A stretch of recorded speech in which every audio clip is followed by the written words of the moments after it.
pada masa lalu di zaman as-salafus saleh, Ibnu Abbas, Ibnu Mas'ud misalnya terkenal pernah mengucapkan bahwa pada masa beliau banyak sekali ahli ilmu pada masa sahabat. Banyak sekali ulama, tetapi sedikit sekali orang yang pandai berpidato. Nanti akan ada masa di mana ulamanya sangat sedikit, ahli ilmunya sedikit, tapi orang rajin belajar pidato sehingga banyak sekali orang yang pandai berceramah.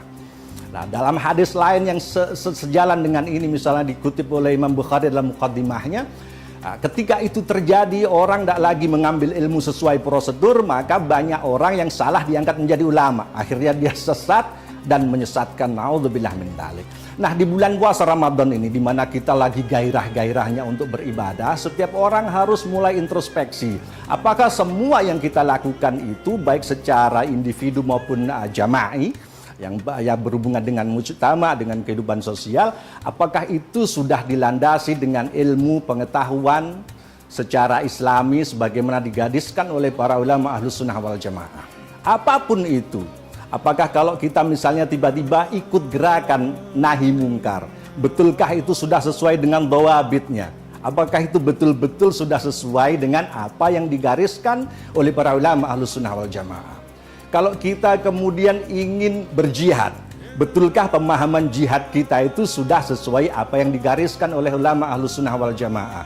Kalau kita ingin tablik misalnya, ingin berdakwah, apakah ada sesuatu yang betul-betul bisa kita sampaikan? Karena faqidus syai'i la yu'ti.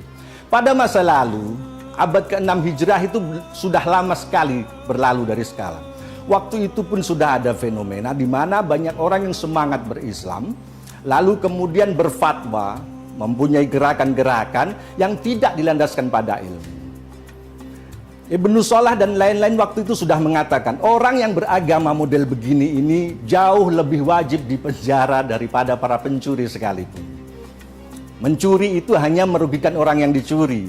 Tapi kalau orang berdakwah, dia malas belajar tajwid sehingga baca Qur'annya acak-acakan.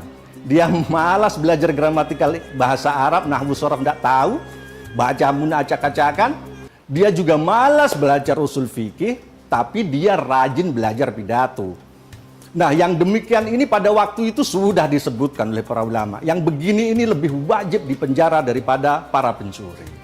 Nah, dalam bulan Ramadan ini di mana kita sedang semangat-semangatnya berislam tadi saya katakan, mari kita introspeksi apapun yang kita lakukan, baik kita sebagai ustadz kah, sebagai orang awam, sebagai apapun, kalau kita mau melakukan sesuatu dan kita percaya bahwa itu adalah perintah agama, kita lihat dulu, kita sudah belajar belum tata caranya.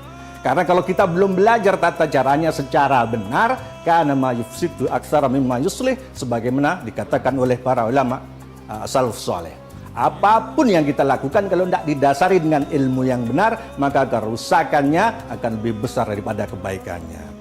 Itu fakta sejarah membuktikan. Kita lihat sekarang apa yang dilakukan oleh kelompok-kelompok yang disebut ekstremis, radikalis, teroris tersebut. Mereka dalam memahami amar ma'ruf nahi mungkar 100% tidak sama dengan Ahlus Sunnah wal Jamaah. Bahkan kalau kita teliti apa yang mereka fahami dan mereka kerjakan 100% sama dengan ciri-ciri kaum khawarij. Begitu juga ketika mereka bicara soal dakwah, soal jihad, soal bentuk pemerintahan dan lain sebagainya. Kita sebagai umat Islam yang Ahlus Sunnah wal Jamaah punya ulama-ulama yang mengajarkan ilmu Islam bersambung muttasil sanadnya di setiap periode. Maka kita harus mengambil ilmu melalui jalur itu agar kita tidak tersesat, agar kita tidak menyimpang menjadi kaum khawarij, kaum mu'tazilah, kaum rafidah dan lain sebagainya. Na'udzubillah min dzalik. Baik, semoga yang kita bahas ini bermanfaat dan berkah. Dan Allah siratal mustaqim, wallahul muwaffiq ila aqwamit thoriq. Assalamualaikum warahmatullahi wabarakatuh.